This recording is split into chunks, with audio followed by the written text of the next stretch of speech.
اللہ لا حول ولا قوة الا باللہ العلی العظیم اعوذ باللہ من الشیطان الرجیم بسم اللہ الرحمن الرحیم الصلاة والسلام علی سید الانبیاء والمرسلین بالقاسم محمد اللہم صلی علی محمد وآل محمد ثم الصلاة والسلام علی آلہ الذین ذهب اللہ عنہم الرجس وطہرہم تطہیرا اللہم صلی علی محمد وآل محمد۔ کتاب عقائد امامیہ کی دوسری فصل نبوت میں معجزہ انبیاء کے بارے میں بات ہو رہی تھی، اور وہاں پر ایک مطلب جو ہے وہ باقی رہ گیا تھا عربی لفظ کے معنی کے حوالے سے۔ اسے بیان کرنے کے بعد ہم انشاءاللہ عصمت انبیاء میں داخل ہوتے ہیں۔ عصمت انبیاء، عقیدہ عصمت انبیاء سے پہلے 4-5 سطروں میں جو ہے وہ ترجمہ یوں بنتا تھا اس عربی عبارت کا کہ فَخَنَعُوا لَهُ مُهْتِعِينَ۔ یہاں پر کہتے ہیں خانعہ جو ہے وہ ذلیل ہونا ہے، اور مہتعین یہ کلمہ ہاتاآ سے ہے۔ ہاتاآ کا مطلب ہوتا ہے سر جھکا دینا، تسلیم خم کرنا۔ تو صاحب کتاب فرماتے ہیں کہ جب کفار مکہ نے، جو اس وقت کے بڑے بڑے، ان میں سے بڑے بڑے فصیح و بلیغ لوگ تھے کہ جو 1000 شعر پر مشتمل قصیدہ لکھا کرتے تھے، اور پھر اسے جو ہے وہ کعبہ کی دیوار پر لٹکاتے تھے، اور یہ فخر و مباحث کرتے تھے کہ کون ہے ہماری اس فصاحت و بلاغت کا مقابلہ کرنے والا۔ تو قرآن کریم جو ہے وہ معجزہ بن کر نازل ہوا، اس طرح کہ 1000 شعر پر مشتمل قصیدہ جب امرؤ القیس نے لٹکایا، تو اس کے مقابلے میں اللہ نے سورہ کوثر کو نازل کیا کہ جو 3 آیتوں پر مشتمل تھی، اور 3 آیتوں پر مشتمل، اور پورے کا پورا مطلب جو ہے وہ ان 3 آیتوں میں واضح تھا۔ اور جب اس آیہ کریمہ کو ان 1000 شعر پر مشتمل قصیدے کے ساتھ لٹکایا گیا، تو تاریخ رقم کرتی ہے کہ جیسے ہی انہوں نے دوسرے دن آ کر دیکھا، تو وہ شخص کہ جو 1000 شعر کہنے پر فخر کرتا تھا اور اپنی فصاحت و بلاغت کا جو ہے وہ اسے گھمنڈ تھا، اس نے وہ اپنا 1000 شعر والا قصیدہ جو ہے وہ اتار لیا، اور یہ کہتا ہوا چلا گیا کہ یہ جو کلام ہے نا، یہ اس کا کوئی بشر بھی مقابلہ نہیں کر سکتا۔ تو قرآن کریم جو ہے وہ واقعاً ایک ایسا معجزہ بن کر جو ہے وہ رسول اللہ پر نازل ہوا کہ اس وقت کے فصحاء اور بلغاء جو تھے وہ عاجز آ گئے۔ اسی بات کو صاحب کتاب عربی زبان میں یوں بیان کرتے ہیں کہ فَخَنَعُوا لَهُ مُهْتِعِينَ، پس ذلیل و خوار ہو کر قرآن جیسے معجزہ خالدہ کے سامنے انہوں نے تسلیم خم کر لیا۔ کس وقت؟ اندما عجزوا عن مجاراتہ،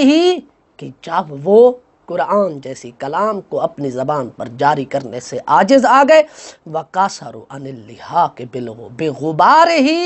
اور قرآن کے غبار کے ساتھ بھی ملحق ہونے سے وہ کیا گئے؟ قاصر ہو گئے۔ صحیح۔ آج ہم اپنی بحث شروع کرنے جا رہے ہیں عصمت انبیاء کے بارے میں، کہ ہم شیعہ خیر البریہ کا عقیدہ عصمت انبیاء کے بارے میں کیا ہے۔ صاحب کتاب فرماتے ہیں وَنَعْتَقِدُ، ہم شیعہ خیر البریہ یہ اعتقاد رکھتے ہیں ان الانبیاء معصومون، کہ بے شک تمام کے تمام، ان الانبیاء معصومون کاتبتاً، تمام کے تمام انبیاء کیا ہیں؟ معصوم ہیں۔ کہا کاتبتاً، یہ حال ہونے کی بنا پر منصوب ہے،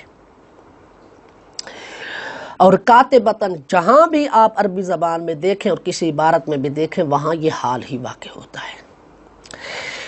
کہتے ہیں کہ جس طرح انبیاء معصوم ہوتے ہیں تمام کے تمام، وَكَذَلِكَ الْأَئِمَّةُ عَلَيْهِمُ السَّلَامُ جَمِيعًا، اسی طرح تمام کے تمام انبیاء بھی کیا ہوتے ہیں؟ معصوم ہوتے ہیں۔ اب جمیعاً یہ بھی حال ہے مجموعتاً کی تعویل میں۔ التحیات الزاکیات، التحیات جمع ہے تحیہ کی، الزاکیات جمع ہے زکیہ کی۔ التحیات یعنی ان پر درود و سلام ہو، الزاکیات یہ وہ شخصیات ہیں، الزاکیات کا مطلب یہ ہے کہ وہ شخصیات ہیں انبیاء اور معصوم، انبیاء اور ائمہ علیہم السلام، یہ وہ شخصیات ہیں التحیات جن پر اللہ کا درود و سلام نازل ہوتا ہے، الزاکیات کہ جو خدا کی برگزیدہ شخصیات ہیں۔ وخالفنا، خالفنا نہیں ہے، وخالفنا فی ذالک بعض المسلمین، بعض مسلمانوں نے اس مسئلہ میں ہم مذہب شیعہ کے ساتھ اختلاف کیا ہے۔ فلم یوجب العصمۃ فی الانبیاء فضلا عن الائمہ، کہتے ہیں کہ انہوں نے کیا کیا،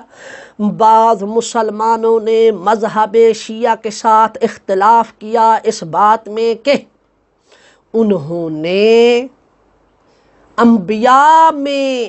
عصمت کو واجب قرار نہیں دیا چہ جائے کہ ائمہ میں۔ کا مطلب یہ ہے کہ وہ انبیاء کی عصمت کے وجوب کے قائل نہیں ہیں، ائمہ تو دور کی بات ہے ان کی نظر میں۔ تو بعض مسلمانوں کا یہ نظریہ ہے کہ انبیاء معصوم نہیں ہوتے، جب انبیاء معصوم نہیں ہوتے تو ائمہ تو ان کی نظر میں پہلے سے بھی العیاذ باللہ معصوم نہیں ہیں۔ یہی تو وجہ ہے کہ آج کے دور میں طرح طرح کے فتنے کھڑے ہو رہے ہیں، اور امام حسین علیہ السلام کی ذات مقدسہ اور ان کے میدان کربلا میں آنے پر طرح طرح کے اعتراضات اٹھ رہے ہیں، جناب سیدہ سلام اللہ علیہا کے حوالے سے طرح طرح کے اعتراضات اٹھ رہے ہیں، اس لیے کہ ان لوگوں نے اصلاً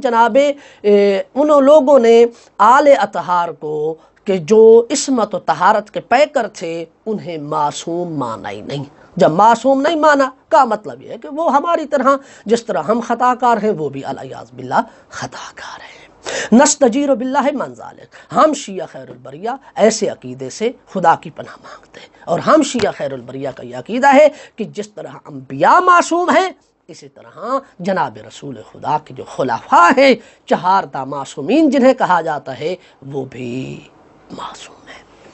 والعصمت، معصوم جو ہے تو عصمت کا معنی کیا ہے؟ کہتے ہیں ہی التنزہ عن الذنوب،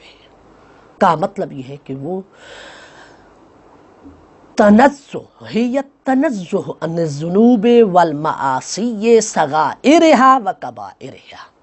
کہتے ہیں کہ گناہ صغیر ہو یا کبیر، یعنی گناہان صغیرہ اور کبیرہ،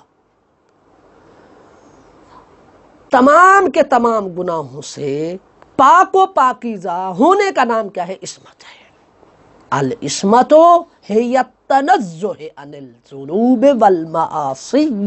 صغائرہا وکبائرہا، کہتے ہیں کہ عصمت نام ہے پاک و پاکیزہ ہونا تمام قسم کے گناہوں سے، چاہے وہ صغیرہ ہوں یا کبیرہ ہوں، وَعَنِ الْخَطَاءِ وَالنِّسْيَانِ، ہر قسم کی خطا سے اور ہر قسم کی بھول چوک سے، وَإِن لَمْ يَمْتَنِعْ عَقْلًا عَلَى النَّبِيِّ أَن يَصْدُرَ مِنْهُ ذَلِكَ۔ اب اگلی بات کر رہے ہیں، عصمت کی تعریف کرنے کے بعد کہتے ہیں کہ عصمت کی تعریف کرنے کے بعد اب مسئلہ یہ ہے کہ کیا انبیاء اور ائمہ علیہم السلام اور جناب فاطمۃ الزہرا سلام اللہ علیہا، جناب مریم سلام اللہ علیہا کہ جو معصوم ہیں، کیا یہ جبری اور قہری طور پر ان کی عصمت ہے؟ جس طرح کے ہمارے بعض عام ہمارے معاشرے میں بعض شیعہ یہ گمان کرتے کہ وہ اصلاً جو ہے گناہ یعنی کہتے ہیں عاجز ہیں گناہ کرنے سے. کیا یہ معنی ہے کہ وہ گناہ کرنے سے عاجز ہے؟ کیا یہ معنی ہے کہ عقلاً و شرعاً ان کے بارے میں گناہ کا تصور کیا ہی نہیں جا سکتا؟ تو اس کا جواب دیتے ہوئے فرماتے ہیں کہ نبی ہو یا معصوم، امام ہو، صحیح، خاص طور پر کیونکہ ہم عصمت انبیاء میں بیٹھے ہیں، کہ وہ معصوم ہونے میں، صاحب کتاب یہ جواب دیتے ہیں کہ وہ معصوم ہونے میں مجبور نہیں ہے، یعنی عقلی طور پر محال نہیں ہے ان سے کوئی ایسا فعل صادر ہونا کہ جو عصمت کے منافی ہو. عقلی طور پر محال نہیں، لیکن یعنی عقلی طور پر محال نہیں ہے کیا کا مطلب یہ ہے کہ وہ اپنے افعال میں با اختیار ہیں، مجبور نہیں. وہ جانتے ہیں کہ یہ کام جو ہے گناہ ہے اور اس کام میں ثواب ہے، اور انہیں اختیار بھی دیا گیا ہے. ان سے اختیار کو سلب نہیں کیا گیا، وہ کر بھی سکتے ہیں مگر انہوں نے کبھی ایسا نہیں کیا. یہ مطلب ہے اس عبارت کا کہ جو صاحب کتاب لے کر آ رہے ہیں کہ وَإِن لَمْ يَمْتَنِعْ عَقْلًا عَلَى النَّبِيِّ أَن يَصْدُرَ مِنْهُ ذَلِكَ، کہ اگرچہ کہ عقلی طور پر نبی پر یہ منع نہیں ہے کہ اس سے اس قسم کا فعل صادر ہو جو عصمت کے منافی ہو، بلکہ کیا ہے، کہتے ہیں کہ منع نہیں ہے بلکہ یجب ان یکون منزہا حتی اما ینافی المروۃ، بلکہ نبی کا جو منصب ہے نبوت، امام کا جو منصب ہے امامت، وہ اس بات کا تقاضا کرتا ہے، نبی کا منصب، امام کا منصب واجب قرار دیتا ہے نبی اور امام پر یہ بات کہ وہ ہر قسم کی خطا سے بچا ہوا ہو، بلکہ حتیٰ کہ بلکہ وہ ہر اس کام سے بھی بچا ہوا ہو کہ جو اس کی شان کے منافی ہوتا ہے، جو اس کی شان کے خلاف ہوتا ہے، اگرچہ کہ اس کام کے انجام دینے میں گناہ نہیں ہوتا. جیسے کہ لوگوں کے درمیان فضول خرچی کرنا، اسی طریقے سے یعنی حد سے بڑھ کر خرچ کرنا، تبذل یعنی لوگوں کے درمیان حد سے بڑھ کر خرچ کرنا، راستے میں کھڑے ہو کر کھانا، بہت اونچا جو ہے وہ ہنسنا،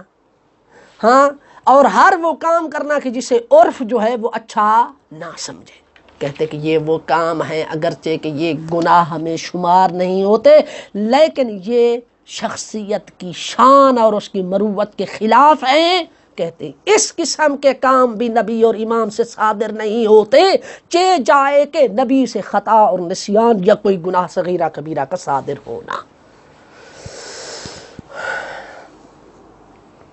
وَإِن لَمْ يَمْتَنِعْ عَقْلًا عَلَى النَّبِيِّ أَن يَصْدُرَ مِنْهُ ذَلِكَ، اگرچہ کہ محال نہیں ہے عقلی طور پر کہ نبی سے کسی قسم کی کوئی بھول چوک اور گناہ وغیرہ صادر ہو، بلکہ یجب ان یکون منزہا، بلکہ منصب نبوت اور منصب امامت اس بات کا تقاضا کرتا ہے کہ وہ ہر قسم کے گناہ سے پاک و پاکیزہ ہو، حتی یتعطا اما ینافی المروۃ، اور ضروری ہے کہ وہ ہر اس کام سے بچا ہوا ہو کہ جو اس کی شان کے منافی ہوا کرتا ہے، کالتبذل بین الناس، جس طرح کے لوگوں کے درمیان حد سے بڑھ کر خرچ کرتا رہنا، من عقل فی الطریقے، راستے میں جو ہے وہ کھڑے ہو کر کھانا، او ضحک عالن، یا بلند آواز سے ہنسنا، وَكُلُّ عَمَلٍ يُسْتَهْجَنُ فِعْلُهُ عِنْدَ الْعُرْفِ،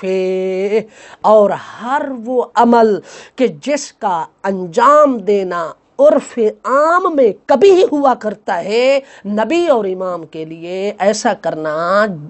کہتے ہیں جائز نہیں ہے، یعنی واجب ہے کہ وہ اس کام سے اپنے آپ کو بچائے۔ وجہ کیا ہے؟ کہتے ہیں اس لیے کہ وہ رہنما بن کر آ رہا ہے، وہ لوگوں کا راہبر بن کر آ رہا ہے، وہ لوگوں کا ہادی اور مرشد بن کر آ رہا ہے۔ خدا نخواستہ اگر وہ یہی کام کرتا رہا، ہاں خدا نخواستہ اگر وہ اس قسم کے گناہان صغیرہ و کبیرہ انجام دیتا رہا، تو پھر فرماتے ہیں اس کی اتباع کسی صورت میں بھی ممکن نہیں ہو سکتی، اس لیے کہ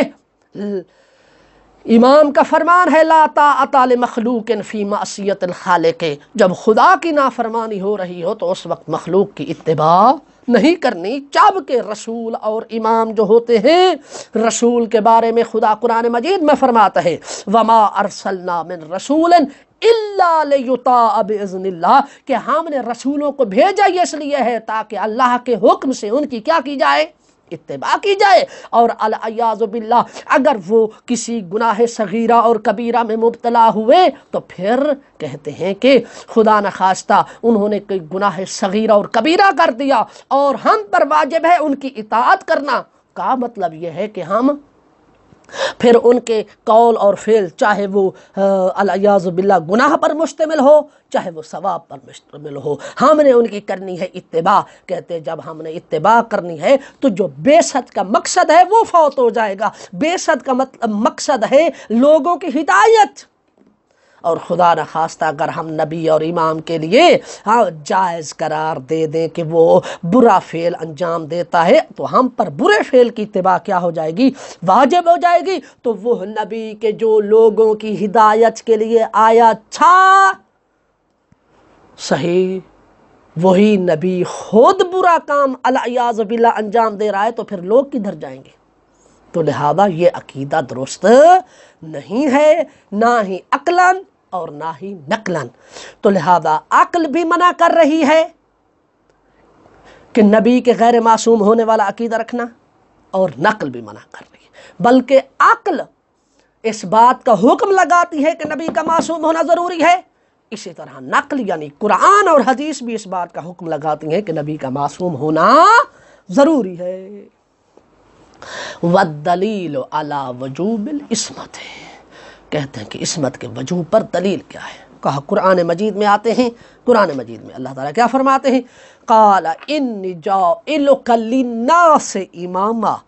قال ومن ذریتی قال لا ینال عہد الظالمین۔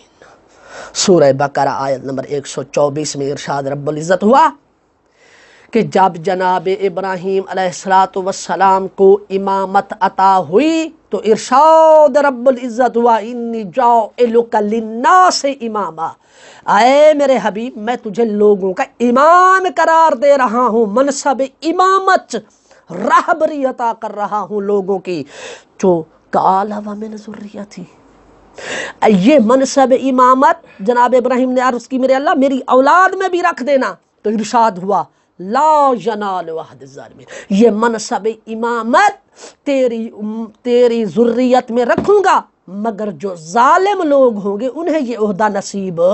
نہیں ہو سکتا۔ فرماتے ہیں کہ یہاں پر قرآن نے کہا لا ینال عہد الظالمین، نہیں کہا لا ینال عہد الکافرین، لا ینال عہد الفاسقین، لا ینال عہد المنافقین، لا ینال عہد المشرکین، نہ ظالمین کہا، کیونکہ ظلم جو ہے فرماتے ہیں چھوٹے سے چھوٹا گناہ جو ہے وہ بھی ظلم تصور ہوتا ہے۔ تو لہذا جو کسی بھی دور میں ولادت سے لے کر وفات تک کسی بھی گناہ صغیرہ کا کسی ایک گناہ صغیرہ یا کبیرہ کا گناہ مرتکب ہوا، کہ کوئی بھی کسی بھی ایک گناہ صغیرہ یا کبیرہ کا مرتکب ہوا، وہ ظالم بن گیا۔ اور ظالم کبھی بھی، قرآن کا یہ فیصلہ ہے کہ ظالم شخص منصب امامت اور نبوت پر فائز نہیں ہو سکتا، اس لیے کہ منصب امامت اور نبوت یہ منصب الہی ہے، اور منصب الہی کے لیے خدا کا یہ فیصلہ ہے کہ ظالم شخص بھی کبھی بھی منصب الہی پر فائز نہیں ہو سکتا۔ دوسرا عقلی دلیل جس کا میں بیان جو ہے نا وہ آپ کے سامنے جس کا خلاصہ آپ کے سامنے بیان کر چکا ہوں، وہ یہ ہے کہ انہو لو جازا ان یفعل النبی المعصیت او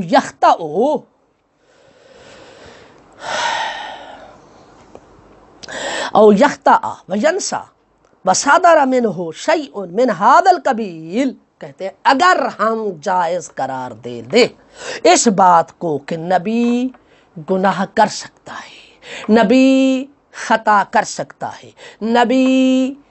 بھول سکتا ہے، یا نبی سے اس طرح کا کوئی ایسا فعل صادر ہو سکتا ہے کہ جو اس کی مروت اور اس کی شان کے خلاف ہو، تو بات دو حال سے خالی نہیں ہے۔ یہ دلیل عقلی ذکر کی جا رہی ہے۔ عقل کہتی ہے کہ بات دو حال سے خالی نہیں ہے، فَإِمَّا أَن يَجِبَ اتِّبَاعُهُ فِي فِعْلِهِ الصَّادِرِ مِنْهُ عِصْيَانًا أَوْ خَطَأً أَوْ لَا يَجِبُ۔ بات دو حال سے خالی نہیں ہے، یا تو اس نبی کی اتباع کرنا فرض ہے یا فرض نہیں ہے۔ جب کہیں کہ نبی کی اتباع فرض نہیں ہے، یہ قرآن کے منافی ہے، کیونکہ قرآن مجید میں خدا فرما رہا ہے سورہ نساء کی آیت نمبر 64 میں ارشاد ہوتا ہے وَمَا أَرْسَلْنَا مِن رَسُولٍ إِلَّا لِيُطَاعَ بِإِذْنِ اللَّهِ، کہ ہم نے رسولوں کو بھیجا ہی اس لیے ہے تاکہ ان کی اطاعت کی جائے۔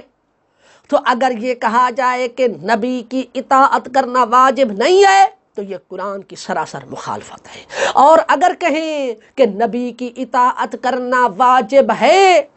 جب واجب ہے تو اس سے فعل صادر ہو،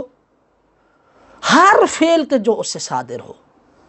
ہر قول جو اس سے صادر ہو، اس میں اس کی اتباع کرنا ضروری ہو جائے گا، اگرچہ کہ وہ فعل معصیت پر مشتمل ہو یا خطا پر مشتمل ہو۔ کہتے ہیں اگر آپ نبی کو فَإِن وَجَبَ اتِّبَاعُهُ فَقَدْ جَوَّزْنَا فِعْلَ الْمَعَاصِي بِرُخْصَةٍ مِّنَ اللَّهِ بَلْ أَوْجَبْنَا ذَلِكَ، کہتے ہیں کہ اگر آپ اس نبی کی اتباع کریں کہ جس نبی کے بارے میں آپ یہ عقیدہ رکھتے ہیں العیاذ باللہ کہ اس سے خطا اور نسیان صادر ہو سکتا ہے، اس سے گناہ صادر ہو سکتا ہے، تو گویا کہ فقد جوزنا فعل المعاصی، تو ہم نے گناہ کرنے کو جائز قرار دیا۔ کس وجہ سے؟ برخصت من اللہ، کہ اللہ نے کہا ہے، اللہ نے اجازت دی ہے کہ آپ گناہ کرتے رہو، کیونکہ اللہ کہتا ہے کہ نبی کی اتباع کرو۔ اور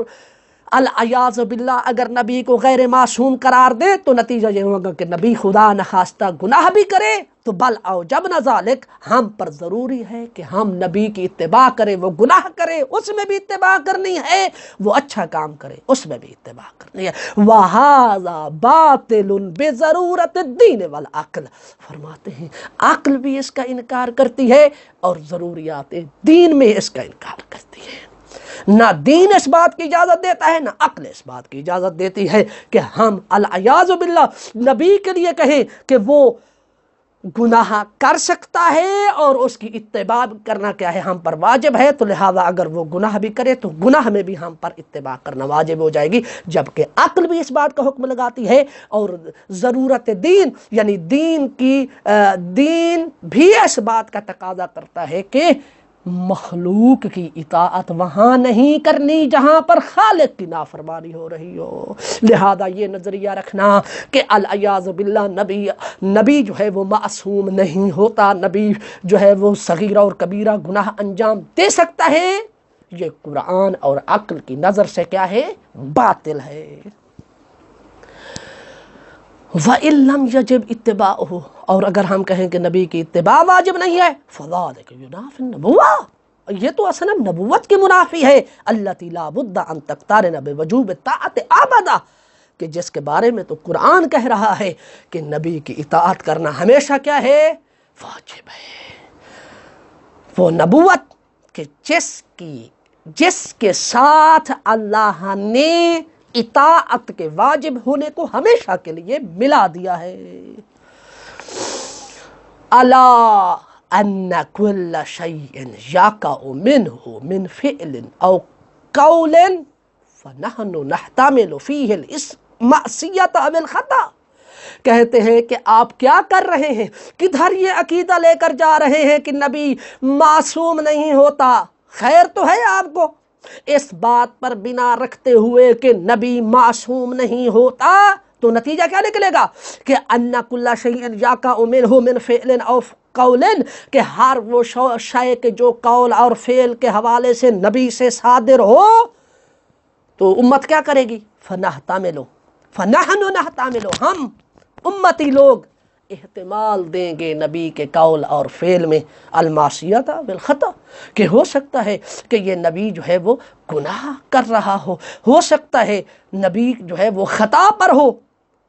تو جب ایسی بات ہے فلا یجب اتباعہ فی شیء من الاشیاء، تو پھر کسی کام میں، کسی فعل اور قول میں نبی کی اتباع واجب نہ ہو جائے گی۔ کہتے جب نبی کی اتباع واجب نہ ہوگی تو پھر ہوگا کیا؟ فتذهب فائدۃ البعثہ، پھر تو بعثت کا فائدہ ہی ختم ہو جائے گا۔ بل یصبح النبی کسائر الناس، نتیجہ یہ نکلے گا اگر ہم نبی کو معصوم نہیں مانتے ہیں، آئیں نقصانات دیکھیں، کہتے ہیں پھر نتیجہ یہ نکلے گا کہ نبی عام لوگوں کی طرح ہو جائے گا۔ لیس لکلامہم ولا لعملہم تلک القیمۃ العالیۃ التی یعتمد علیہا دائما، پھر انبیاء کے کلام میں، ان کے عمل میں وہ بھاری بھرکم قیمت نہیں رہے گی التی یعتمد علیہا دائما، کہ جس پر ہمیشہ کیا کیا جاتا ہے؟ اعتماد کیا جاتا ہے۔ کما لا تبقى طاعۃ حتمیہ لأوامرہ ولا ثقۃ مطلقہ باقوالہ وافعالہ، اگر ہم نبی کے معصوم ہونے کے قائل نہ ہوں، امام کے معصوم ہونے کے قائل نہ ہوں، تو نتیجہ یہ نکلے گا کہ پھر اسی طرح جس طرح ان کے کلام کی، ان کے عمل کی کوئی قیمت نہیں رہے گی، اس طرح ان کے اوامر اور نواہی میں اطاعت کرنا بھی حتمی نہیں رہے گا، مرضی ہم اطاعت کریں اور مرضی ہم اطاعت نہ کریں۔ ولا ثقۃ مطلقہ، اور پھر کوئی بھی یعنی بالکل مکمل طور پر ان کی کلام بے اقوال ہی، اقوال کے حوالے سے، و افعال ہی، یعنی ان کے افعال اور ان کے اقوال میں کسی قسم کا بھی اعتماد باقی نہیں رہے گا۔ کہتے ہیں کہ یہ تو بعثت کے منافی ہے، کدھر لے کر جا رہے ہیں آپ ہمیں؟ تو نتیجہ یہ نکلا کہ ان مفاسد کو مد نظر رکھتے ہوئے یہ عقیدہ رکھنا کہ نبی معصوم نہیں ہوتا، یہ باطل ہے۔ اور صحیح عقیدہ کیا ہے کہ نبی اور امام کہ جو نمائندہ الہی ہوتا ہے، عقل اور قرآن کی نظر میں اس کا معصوم ہونا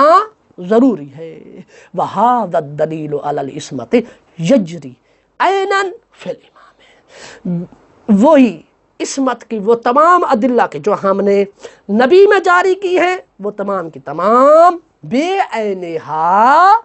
امام میں جاری ہوتی ہے۔ لأن المفروض فیہ انہ منسوب من اللہ تعالی لہدایت البشر، کیونکہ امام جو ہوتا ہے وہ بھی اللہ سبحانہ و تعالی کی طرف سے منسوب ہوتا ہے، لوگوں کی ہدایت کے لیے آتا ہے۔ خلیفۃ للنبی، اور وہ نبی کا کیا ہوا کرتا ہے؟ خلیفہ ہوا کرتا ہے، نبی کا نائب ہوا کرتا ہے۔ تو جو صفات منوب عنہ میں ہوتی ہیں وہی صفات کس میں پائی جاتی ہیں؟ نائب میں پائی جاتی ہیں، کیونکہ امام جو ہوتا ہے وہ محافظ دین شریعت ہوا کرتا ہے، وہ مسلمانوں کا راہبر ہوا کرتا ہے۔ اور یاد رکھو کہ مسلمانوں کا راہبر اور لیڈر اور جس کے ہاتھ میں سلطنت اسلامی ہو، جس طرح نبی خدا کا نمائندہ ہوتا ہے اور اس کا معصوم ہونا ضروری ہے اور تمام لوگوں پر نبی کی اطاعت فرض ہوتی ہے، اس طرح نبی کے بعد جو نبی کا خلیفہ ہوتا ہے، نبی کا جو نائب ہوا کرتا ہے کہ جس کے ہاتھ میں سلطنت اسلامی ہوا کرتی ہے، اس کی بھی تمام مسلمانوں پر اطاعت فرض ہے، اور کبھی بھی غیر معصوم کی اطاعت کو خدا واجب قرار نہیں دیتا۔ تو نتیجہ یہ نکلا کہ نبی کی طرح امام کا بھی معصوم ہونا شرط ہے۔ اعلی امامت کی بحث میں انشاءاللہ مزید عصمت امامت پر بات ہوگی۔ والحمدللہ رب العالمین۔